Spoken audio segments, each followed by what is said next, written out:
Hello, everyone. Welcome back to STEM Explained, a platform I created to help students better understand the many exciting and diverse paths within STEM. Through interviews and stories from professionals across science, tech, engineering, and math, the goal is to make STEM more accessible, relatable, and inspiring for the next generation of changemakers. Today, I'm thrilled to be by Rachel Haynes, the Sustainability Manager at Grove Collaborative. Grove is a company known for its commitment to sustainability and eco-conscious consumer products, and Rachel plays a key role in helping drive that mission forward. Her work lies at the powerful intersection of business, environmental responsibility, and social impact, areas that are more important now than ever before. We'll be diving into Rachel's personal journey into sustainability, what her day to day work looks like, and what advice she has for students who want to make a difference in the world through sustainable practices and innovation. Whether you're curious about green careers or simply passionate about creating a better future, there's a lot to take away from today's conversation. So, with that, let's get started. Sure. So my name is Rachel Haynes. I currently work as a program manager for the Business Sustainability Collaborative at the Poole College of Management, where I get to support the teaching, thought leadership, and student engagement around sustainable business education, particularly in the area of B Corps. Additionally, I work part-time for a nonprofit called Be Academics as their operations director, treasurer, and their summer Be Impact Teams program lead, where we're focused on a global level of supporting research, teaching, and engagement around B Corps and benefit corporations. So my expertise is really focused within the intersection of higher education and sustainability. So, I was curious, I was looking at your resume. So, what really got you into that intersection, as you mentioned, between higher education and sustainability? Great question. A little bit by accident, but also I think I like to say that sustainability was kind of whispering to me, but I didn't really know what the term sustainability really meant. So having grown up in the state of Wisconsin, throughout a lot of my experiences, I often did not see a lot of folks that looked like me, and I saw a lot of inequitable things happening around me, and that really drove me to focus in on diversity and equity and inclusion programming. So when I went to college, I got really involved on different levels through university-wide DEI programming and really enjoyed having a positive impact on people in that realm. And then I actually had a couple internships that focused a lot on the electrical vehicle market. So that was kind of my first introduction to working under an area related to sustainability, although at the time I didn't really classify it as that. But later on, I went and did my master's in business administration, where I met Jessica Yinka Thomas at the Poole College of Management and took her sustainability strategy course. And that's the first time I really understood the definition of sustainability, and in particular found some interest within the B Corp movement, which to me is a very holistic framework of sustainability. And I could see how DEI, social impact, environmental impact all really connected and fit under the sustainability umbrella. So after my MBA, I went to work for a tech company within digital marketing. And I liked my role within digital marketing because I was really advocating for our digital voice of the customer initiatives. But I also got again really involved in their DEI programming, and I really loved it at that corporate level. I just really love the impact I had on people. So I was kind of thinking, what more could I do to have social impact? And so the door kind of just opened for me to try out working in this intersection of higher education and sustainability. And so I feel very fortunate to have found this path. I really love the impact that I get to have, and students coming to me and saying, hey, that career advice you gave me was really impactful, or I really enjoyed taking this class that you taught, has been incredibly rewarding. That's really cool. You were really interested in DEI and then that got you into the higher education aspect. That's really cool to know. I wanted to ask you, you mentioned your experience in B Corps, and I've heard a couple of things about it. And you said that you really enjoyed your experience there. So what makes B Corps different from other sustainable organizations? That's a great question. So B Corp has been around since 2007 and it was developed by B Lab. And so a group of businesses that were already doing wonderful work under the sustainability umbrella got together and wanted to have a way to certify that a product was both meeting a high standard of sustainability and social impact. And so therefore, B Corp movement was born. And so what really drew me to it is what I mentioned before is the holistic framework that they have developed. So under the old version of the B Corp standards, it's really focused on measuring a business's impact, looking at their workers, their community, their environmental impact, as well as what are the other areas that are now escaping my mind? Their customers, as well as how they govern their business. And for me, just really understanding how all of those things were linked together is what made me really interested in B Corps. And so then later on in my career, getting to meet actual B Corp companies and B Corp leaders, I've just been really happy to feel aligned and connected to how they really run their business from their core values and being really vocal about their mission as being a business as a force for good and not just maximizing profits. And so I also, when I was doing my MBA, I got really interested in entrepreneurship and innovation. And I found that B Corps usually take really innovative approaches in order to be able to balance their purpose and profits. And so I think that's really what draws me to B Corps. Really wonderful values aligned people that are working in the movement. And there's also a lot of really cool innovation that's happening. Cool. So, like the innovation aspect and the holistic approach really drew you into B Corps. You also mentioned something about like values and how Corps tries to help companies get that core value. So, what would you say is the biggest struggle in businesses adapting that sustainability mindset? A lot of challenges and it really varies on like what's your business size, what is your industry that you're operating in, and are you making a physical product, are you not? But I really think it comes down to your business culture and values. And so if the lead of your business does not value sustainability, they're probably not gonna pay as much attention to it. At the same time, we've seen quite a big shift in customer attitudes toward sustainability and customers really wanting to see products being sustainable and more environmentally friendly. So we're seeing a lot of companies some more sustainable practices just due to the customer attitudes and buying behaviors. And so every company has its various challenges. The B Corp certification alone is a challenge in itself. The core of it, I usually look for companies that have a clear mission and vision. And I think that's really the seed of your business. Do you have a clear mission and vision? Because that's really what's going to strategically drive your priorities and drive your outputs. That makes sense. So, a clear mission and vision is really important for a business. I see. That makes sense. Um, I was wondering, you were talking about also how customers are affecting businesses and how since customers want sustainable products, businesses are trying to be more sustainable. So what are some other trends like that? What are some other trends that you've seen that are like that? Yes, definitely. Customer side, it's a lot of the younger generation, so millennials and Gen Z that care more about not only just sustainability, but also they work.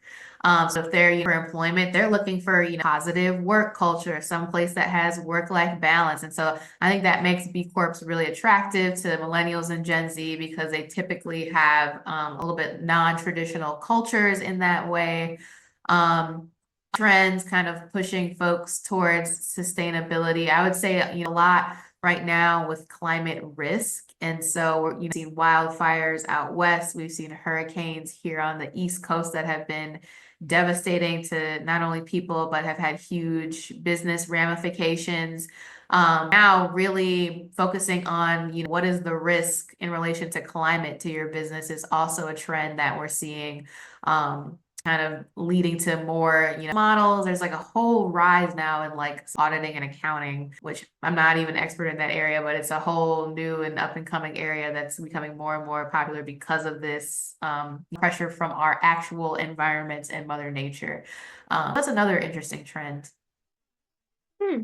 Actually heard of the one that you just mentioned. That's pretty cool. So Also, definitely need accountants in sustainability too, because those auditing skills are really important. For, the risk as a business and kind of like you have this in place, you have that in place. So yeah, all the different business disciplines are very connected to sustainability in different ways. oh, that's cool. I also kind of want to ask about your role as program manager of NC State's Business Sustainability Collaborative. I saw that on your LinkedIn. I was like, okay, I'll ask you about that. So, what were some of the most impactful initiatives that you've led in that role? Yeah, the primary one that I have been leading and has been kind of our longest running initiative is our B Corp clinic. And so essentially we've developed an experiential learning for students to as consultants, and we pair them in teams and put them with a company that is interested in either impact or becoming a certified B Corp. So they utilize the B Corp framework in the course.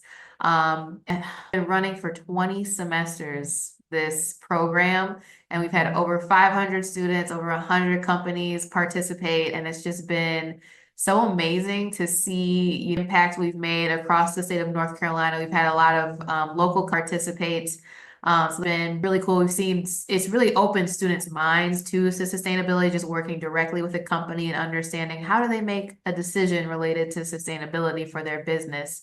So a huge, and I work on a newer initiative that I am working on that I'm excited about is our sustainability career development program. I'm with some of our other sustainability stakeholders across campus, and we've essentially developed a choose your own adventure model for students that are, new sustainability or highly, engaged in sustainability, to track their PAC impact points and earn rewards based on the different activities that they participate in. So we had a successful pilot in the spring with 50 participants. And half the participants completed at least one level of the program. So it was really cool to see that. And it was really great to get anecdotal feedback that, how much impact they were making through some of the extracurricular work they were doing was really rewarding for the students. Since you're managing a lot of like students, how do you like actually actively manage them across so Yeah. many like initiatives? Great questions. Yeah, there's a lot of student mentorship that happens both formally and informally within my role. But at the end of the day, is just help every student as much as I can, whether that's like connecting to someone, recommending a book, just give them advice, just being there for them if they're dealing with something challenging. I try to just kind of to each student and try to figure out what is their, right now and how can I best serve their need. But I've in many different ways, but that's for me the favorite part of my job because I really like to hear from students of like, okay, what are you having in the classroom? How can we make your experiences better? What do you feel like you need to be successful in the workplace? So that's the favorite part of my job. I come from like a little of a marketing background. I was always just like interested in consumer behavior and like what does the customer think? How can we best serve the customer? So now in this use case, my customer is a student. So general, what type of I don't know how to say this, but what type of like framework used to like if they're struggling with some aspect of the initiative, what type of system do you use to help them? Unconscious identify like what is the need of the student right now. And so, a couple questions of like, okay, how are things going? How have you been feeling? What are your plans for this semester or this summer? And then just kind of there. So just, curious, asking questions, getting to know them, and then kind of, I know how best support them right now. Makes sense. I also wanted to ask, I love reading books, and you said that sometimes you recommend like books, places to like learn more recent. So do you have any recommendations for a complete beginner? Specifically on sustainability or You can give sustainability and other topics. Yeah. One of the things I was just telling a student I was talking to earlier today, one of the things about sustainability that I'm recommending is sustainability is a very dynamic and ever-changing field. And so you really need to prioritize like constantly. And so one way you should definitely do that is just read as many books as you can. There's always new books that are coming out. I saw a book the other day that I wanted to start reading called Abundance. I haven't read it yet, but it's all about kind of economic system and why we are not like living in abundance. We're living a lot under like scarcity that's causing, Mm. people on the planet and whatnot. But I would recommend that I have read recently, really interested specifically in like business study, and that's really my expertise. There's a lot of books out there just generally about like sustainability, especially on like the inside. But I really enjoyed listening to the book Reimagining Capitalism in a World on Fire. It does a really good job of kind of understand the evolution of business and why sustainability has been introduced to the business environment. And it also goes into use cases of leaders and how they have strategically changed, like really corporations like Walmart and Lipton to have more sustainability friendly strategies.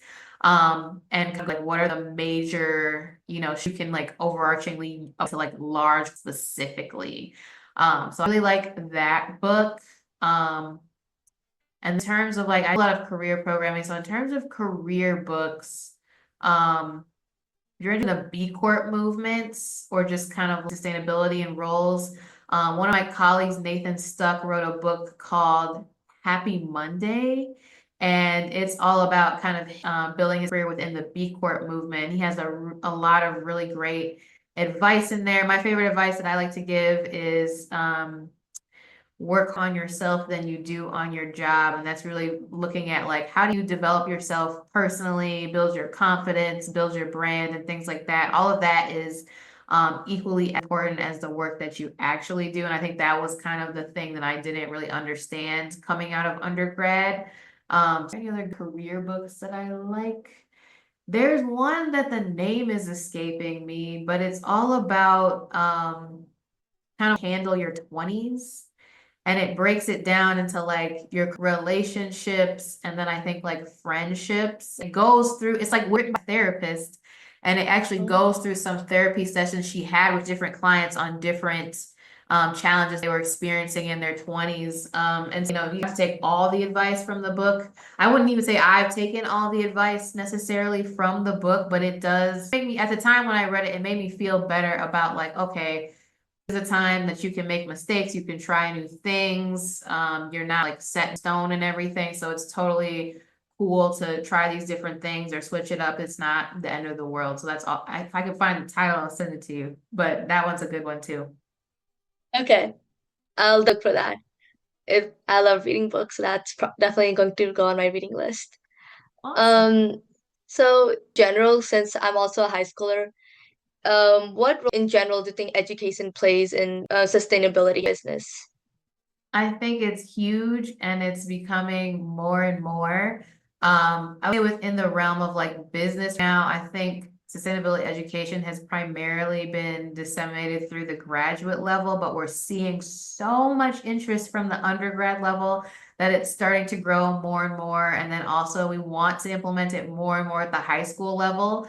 Sustainability is really, it's kind of like innovation. It's a framework and a way of looking at many different things through a particular lens. So I think it's a skill that we definitely need to infuse as high school, just so students can have different tools to explore different disciplines. And the way, our is currently going, like climate getting worse, human rights are continuing to get violated. We definitely need more and more sustainability focused roles. And I feel like sustainability is, as a term, might, eventually, and it's just like something that everybody inherently starts to do in their jobs because it's becoming, in order to, business efficiently. Um, that's incredibly important. And as we're best to stay ahead of the trends, be innovative. And that courses like our B Corp clinic are really particularly helpful for students because they're working with real companies that are dealing with real challenges today. And those challenges change between companies and from semester to semester. So it's a really good experience for them to build that sustainability toolkit. Hmm. Yeah, right now I would say that the sustainability business aspect is really prominent in the graduate level. Yes. Yeah. I'm trying to think of more questions. So this is a question that I kind of have. So this doesn't relate too much to what we just talked about, But in general, I've seen a lot of like businesses to incorporate sustainability things like, oh, sustainable packaging, yada yada. How do you determine if that's actually effective? Like, what are the metrics that you use? Yeah, that's a great question. So yeah, green happens very often. If you just walk in Target, there's tons of brands that are currently greenwashing. You'll see like, turn things green. Like products will randomly be green, or they'll add like the natural, or they'll add like fake. I saw in Target recently, like fake was on the packaging, and I was like, what is the point of it's like, first of all, you're lying, you're really harming the trees by pretending that this is wood and it's plastic. Like that's but yeah, greenwashing happens really often. And so that's where things like the B Corp certification come in handy. Looking at products, label and seeing what kinds of sustainability certifications are on there, if they're real or not, is really important. That party verification really helps you as a customer know, yeah, they're what they're saying they're doing, and not just, with this sustainable packaging that's actually not made out of any recycled materials. So I think that's really the biggest signifier, and, have, hours to like research a product. And so that's why, certifications are like a proof signal for customers to quickly with when they're within a store, their Apple and they say, oh, it's certified organic. This is the type of product that I would like to eat. And so it really helps consumers kind of is sustainable, what is sourced equitably, so like fair certification. There's all kinds of certifications. I usually look for B Corp quite a bit, and then when it comes to like personal products, because I'm still kind of a girly girl, love my like makeup and hair products and stuff. At the environmental working group certification, they actually have this really awesome tool. They have an app that you can get on your phone and you can scan products in the store and it'll tell you kind of like chemical level in the product, so you can know if it's kind of it's not. And then some of the products will get verified as like clean environment and for you as a person. And so I really do like that app too as a tool for the certification. So you're just talking about like green and everything. And I've seen like what mentioning about like the things, I've also seen that a lot. So how customers be more informed when like making like you mentioned the app that you can use to scan the product, but is there any like specifics they can take to be more informed? Yeah, good question. I guess it just depends on how much time you have to like really do the research. And I do think one other thing you can do is really choose where you shop. And so, at a Whole Foods versus like a Whole Foods is more known for some of their more sustainable and clean brands. Like they have Erewhon, which is a B Corp certified grocery store, shopping places like there where they already are like, sustainability, and they're most likely gonna work with vendors and suppliers that also are in alignment with their goals. I think that also can kind of get informed more. But if you have time too, product label, reading about the company history, I think is big too, and understanding, this product even exists, like where is it, so they create it is also really helps to understand. And also kind of to buy your food. So once you realize, grocery store is great, but buying produce at the grocery store has a much higher carbon footprint than buying locally from a farmer, because the vegetables and produce that you're getting is actually being farmed closer to where you live versus having it, from like another kind of perception of like, okay, higher carbon footprint than doing this behavior and help you kind of behavior. Mm. I That's it. I don't really have any more questions. So the final question to wrap it up, what's one piece of advice you'd give to your younger self? My younger self, I would say just like don't be afraid to jump in and like ask questions. I think there was a lot of times where I felt like I had to be perfect or knowledgeable to like participate in things or like ask. And looking back, especially like in undergrad, I wish I would have just asked more questions in some of my courses and been more open to even just exploring different avenues. And I know sometimes it's hard in college because you major, you got to make sure you graduate on time because you're spending money. But just so many like classes you take in undergrad. I think that's the advice I would say. Take advantage as much as you can as of being like a student undergrad, because people are very willing to help you, let you learn, explore. There's so many classes you can take, so many clubs, initiatives. You can study abroad, you can have multiple internships. Like there's a world of resources. And once you graduate, some of those resources get cut down. So yeah, just open and like willing to jump in and just like ask many questions as you can. And so I think by you participating in this, it's like really great step in your, of just like, people asking them questions, getting curious, and things like this is going to be really invaluable. You realize, to get older that like even if it doesn't seem like it's that helpful or that efficient, usually helps you later on in your career. Some of the jobs that I hated ended up helping me to where I'm at now. So yeah. Yep. Be more curious and ask questions. Okay. Yes. Of your shell. That too. Yes. Yeah. That's it for today. Thank you for the conversation and like all the information you just shared to me. It was really helpful.